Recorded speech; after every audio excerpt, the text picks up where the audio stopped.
stubborn, and you always have to improve your thinking by learning from that failure, and also feeding your brain, different information that you can process and use in different ways. Sure. I mean, there's a couple of sayings. One is that for a lot of people, instant gratification isn't instant enough, and because of that, they never step out of their comfort zone, which is the only place you're going to grow, which is just right. What you were saying. So, excuse me. You've already covered this, and so just maybe if you could just answer it in brief, but can you just describe, the moment of epiphany when you thought, hey, that's a really good idea for Color Switch? I know you've already covered it, but I mean, just if there's any extra little bit of detail, because it's a fascinating thing. Yeah, I think back on this sometimes. I'm like, what was it exactly that gave me that idea? There were a couple of things I know were inspirations. So when I to get different ideas, you have to look at things in a different way. You can't look at something as it is. So, for example, if I look at a table as a table, yep, I'll never think of a new idea. But if I look at a table and I look at a candle and I combine those using conceptual blending, well, now let's say I had an acrylic table that's clear. You can see through it, and it's filled with LED lights everywhere. And I touch the table in a certain spot, and the whole table lights up because of the LED technology. Mm-hmm. What if I swiped left or right and it got brighter, and I swiped the other way and it got dimmer? Now the table is a light, and I could use it for lighting the room, or if I'm working on a paper, or if I'm eating, or whatever it is. But I wouldn't have thought of this idea of that table if I didn't use conceptual blending. So when I was thinking of Color Switch, I was using conceptual blending, and I was using Thinker Toys techniques. And in fact, the two techniques I was using are called slice and dice and scamper. Slice and dice breaks up any concept into all of its attributes. For example, cup. If I were to slice and dice that, I would break it up into material, size, weight, product. I would say things like it fits in the hand, it's for drinking, it's for holding liquid, all sorts of stuff. You could have 100 different attributes of what that is. And then I use scamper, which is an acronym, and each letter is a different way to manipulate any one of those attributes. That's how I start listing ideas. And so I use both those together to when I was making generating game ideas. So Color Switch, I look at things that aren't games as well. So when I log into Gmail, there's a loading wheel. Actually, it's a loading ball that changes colors. I see it myself as you're loading. Yeah. So that was one thing. I always thought, man, that'd be interesting to have that as a game, a color changing ball. So I had that on my paper. And then another thing I had was there was this one game where there's a color wheel like in my game, and there's a dial. And as the dial goes around like a clock, it changes colors, and you have to tap the dial when it's over the correct color of the color wheel. Right. But when you tap it, it goes counterclockwise, and now it's another color. And each time you tap it, the dial color has to match up with the color over the certain part. Sure. So I looked at that game, and there were many variations of that. And I thought, well, that's an interesting idea, but the gameplay is boring. So I slice and dice that. And then I think there were a couple other things I was looking at. There was a game called Flight, which a friend of mine, who I think he made that with Bill Box, made. And I was looking at that game, and I thought, how could I model and improve this game? And it was basically the same gameplay where you tap the screen and a ball goes up the screen. But, I basically just was looking at it, and I thought, well, what if if color and shape are the main themes of my game, how could I add those in here? And I started thinking, well, if I had a color wheel, what if I had to go through a specific color? And then I thought of, well, what if the ball also had to be that same, the same color? And then I probably did something like I looked at the Gmail color changing ball, and I probably thought, well, what if the ball was always changing color? And it was basically just kind of, by slicing and dicing all these things. And, that loading icon, which isn't even a game, but I looked at it as something other than what it was, and I applied it. I conceptually blended it with game elements, and I thought of that game. But looking at all these elements, slicing and dicing and scampering, I just started generating. I had like 200 ideas that I generated as I was sketching things. And then it was basically just asking those questions and putting things together, something of that organic process that really, the idea just popped in my head at some point. I remember thinking about it. I thought, well, that's a really interesting idea. The ball goes through, but then it changes color again, and I have to go through a new color. And then I think I spent 20 minutes making the graphics, and then once I had those made, which was just 3 different graphics, And then I put it into BuildBox, and I had a demo ready in about 10 minutes. And I was playing it, and I just thought, wow, this is really interesting. And I knew I was on to something. But yeah, it was really just this process of slicing and dicing, which just gives you all these perspectives that were packed in that concept that you couldn't see. If you just look at a cup like everyone else, again, you're just going to see a cup. You don't see the size, the weight, the shape, all these things it is. But when you slice and dice, it breaks out all those perspectives. And like anything in life, the more perspectives you have to draw from, the more educated of a thought process you have for what you're working on. Sure. I mean, so go on. Yeah, sorry. Go on. I was just going to say, it was basically just that process of conceptually blending and taking all these different elements from all these different sources and getting a new idea inspired by all of that. Yeah, it's like when you have a goal, you're supposed to chunk it down into smaller parts, and it's like lateral thinking. I mean, all that together in a far more sophisticated way. It's sort of all of that on steroids, and you have what you're talking about, and these books, which I think people really should read, and this build box that sounds like a great little game building tool as well. Yeah, BuildBox doesn't require any coding, so I don't have any coding skills. The software is very simple and allows you to make games pretty quickly. Like I said, I had a demo in 10 minutes. Yeah. And the book Thinker Toys by Michael Michalko, it's a $12 book. Yeah. And I used two of those techniques to do a 180 with my life. Yeah. And it wasn't the book; it was the effort that I put into from what I learned from that book into improving my thinking. And again, people, they always ask me about how I became successful with this, or they want a quick, like you're saying, they want something quick. Yeah. And I always tell them the same thing: you have to improve your thinking, and you have to do that on a daily basis to get better and better results until one day you get that result that you've been heading towards. Maybe you didn't know exactly what it was, but when it revealed itself to you, it revealed itself in the right time because you've been improving your thinking. But if you don't work on your thinking every day, then you're going to get the same results or near the same results as you've always gotten. Sure. I mean, so even to this day, I'm always working on improving my thought process, because I feel like I don't understand much about anything, and I want to learn more and more. So that's the other thing.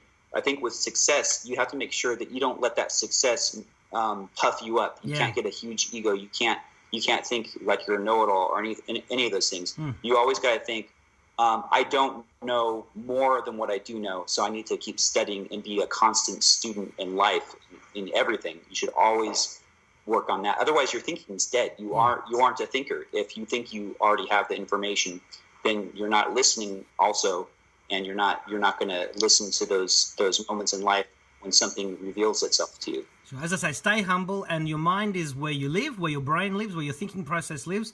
And if you renovate your thinking process and your mind, well, you're going to have better results. It's kind of, right. Short version of what you're saying. It's work. It's a lot of work, but that's it in a nutshell. That's it. Now, like everyone else, I found the game to be insanely addictive, a whole stack of fun, with a thumpingly cool dance track that I Shazammed just out of curiosity, only to find out that you could even buy it on iTunes. So they put it out finally. It was great, yes. So to me, the game is easier than Flappy Birds, but still devilishly difficult. And it's so addictive that you obviously want to go back for one more go, time and time again. So, I mean, what are your comments on the experience that we've all been having so far playing your amazing game? And what's your best score in the game thus far? Well, my best score is 120. Okay. But people have surpassed that by hundreds of points. Yep. And yeah, I just really worked on. I've also studied game design since the beginning, and the book I've studied mostly is called The Art of Game Design by Jesse Schell, and he's a Disney game designer. Wow. Even to this day, he still designs games. And the book is basically filled with a lot of design concepts that you can apply to games specifically. And the idea of it being challenging, that comes from a concept called the flow state. And what the flow state means is when someone is in the flow in your game, that means they're constantly being challenged at an increasing rate. Mm-hmm. If I'm not being challenged enough as a game player, I will be bored and I will put the game down. I won't play it again. Yeah. If I feel the game's too hard to where I am over challenged and I don't feel I can become more skilled in the game and have a chance, I'll put the game down as well. Sure. So there's this balance in between those two areas of boredom and frustration that is the flow state, and that's when the game player can't put the game down because they're just they feel, whether they know how to articulate it or not, they're feeling really challenged by the game at an increasing rate. And so that was something that I really focused in on for this game. Ramping up the difficulty as time goes by. And I tweaked that a lot for many months until I thought I had the balance. And when I had maybe like 40 people test the game, and just about every single one of the people had that same feeling that people have today, where they just feel really challenged and can't put the game down or get really frustrated. And another element that I put in there was the element of surprise, and that's another reason why I had the color changing ball. That's one of the reasons why I thought of the color changing ball, because I thought, well, if I constantly make people surprised, how could I do that? Well, what if the character was constantly changing? And that's, kind of when I probably put 2 and 2 together with the Gmail loading icon and all these other ideas that I had on a piece of paper in front of me. So, very simple ideas, again, but, if you don't study game design and you're a game developer, you're missing out on a lot of ways to make a great game. Yeah, you're missing out on learning from the experiences of others who've been successful. Exactly. Yeah. So, I've got stacks of more questions to go. It's really fascinating to talk to you, David. Have you thought of your next big blockbuster hit or some awesome variation on Color Switch so you could have a Color Switch 2? Or is it all top secret? Yes. I've already developed an idea for Color Switch, the sequel. Yeah. We probably aren't going to come out with it for quite a while because Color Switch is still at the top of the charts. Yeah, yeah. And if it came out with a sequel now, it would basically hurt the original. Yeah, yeah. So timing is everything. Doing so well that what's that? Timing is everything. Yeah. So we're in the game and in life. Yeah, that's right. So we're gonna, well done. You placed it and I picked it up. I got that. Very good. We rehearsed this, people. That's no, we didn't. We didn't.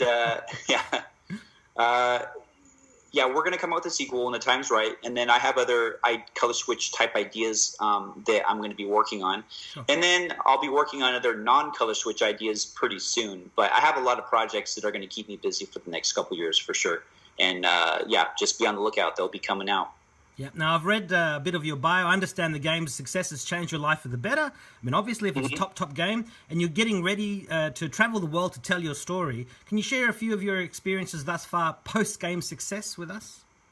Yeah, well, basically, I mean, last year I was 5 months late on like 6 credit cards. I was going to get my car repoed and all this stuff. And then the game basically did a 180 turn from the direction I was going in life, and I got rid of all that debt and started traveling. And so one of the things that happened was I went and met a friend of mine in Germany. His name is Florian. He's the creator of Ball Jump. That was also a hit game on the App Store. And I met up with him, and he showed me around Germany. I went to Switzerland for 2 days. I'm currently traveling the U.S. I'm currently in New Mexico. I did live in California, but I moved out, so I'm a nomad now. I don't live anywhere. I'm a wanderer, just wandering around for the next couple of years. And, I'm going all over the U.S. this year. I've gone to, Missouri, Arkansas, Tennessee, Texas, and now New Mexico. And I wouldn't be able to do this had I not stuck with working on figuring out how do I make this app business work, and being willing to make all those mistakes till I got to the Color Switch idea. Because maybe I could have gone and made 35 games and given up, and I wouldn't have known that 5 more games and I would have been there. And but you can't know that until it happens. Yeah. So that's why I say you gotta be stubborn and not give up until you get to where your destination is. And are you coming to Australia? Yeah, I'm gonna in August. I'll be going to Iceland. I might stay there for a month, and then I'm going to go to Australia right after. I might stay there for a month, and then I'm going to come back to the U.S. And then I think January I'm going to go out to Europe, and I'm probably going to stay out there the entire year, traveling around Europe. But and working on games at the same time, because the nature of this business is you can work and travel if you want. And so everywhere I go, I'll just have my laptop, my phone, and my iPad, and working with my team of people I have now, and just enjoying traveling. And I've never traveled before except for the military. I was in Iraq back in 2005, but I never was able to just travel And so I'm playing catch up now. I feel Sure. going everywhere. And of course, traveling expands the mind in ways that is invaluable. Right. And I mean, you'll look at Iceland, and you'll see all this ice out there, and you'll think, wow, there's some game I can do with all this sheet of white or something. I mean, Exactly. I mean, just going out into the world will inspire ideas for games. In my case, it would be games, and then for anyone else, it could be a number of things. But yeah, just going out and experiencing life, that's another great way to get perspective on how people live, seeing the customs and traditions in different areas. And I'm always fascinated to go travel somewhere new and experience how people live there, because it's so far away from how I live. But I'm always there I try to listen and learn when I am around that. So when I go to Iceland and Australia, for example, I'll probably do the Airbnb service to where you go stay at someone's house. You could stay at a family's house or this or that, and just kind of like, I don't want to be a tourist, do touristy things. I want to kind of get into the culture and just see how people live, and not just go to the main things that people go to, but get a little deeper and just talk to people and meet people. Sure. And then another great thing for traveling is I've been studying close-up magic since my military days. So that's another great thing that I can bring and engage people with, and have some fun. And it's a great way to kind of break the ice, when I'm traveling around. So should be interesting times. Yeah, absolutely. And you're going to have to check out Japan and Southeast Asia. Yes. There's a lot of... That's probably going to be the next year after Europe. I might just go all over Asia for the following.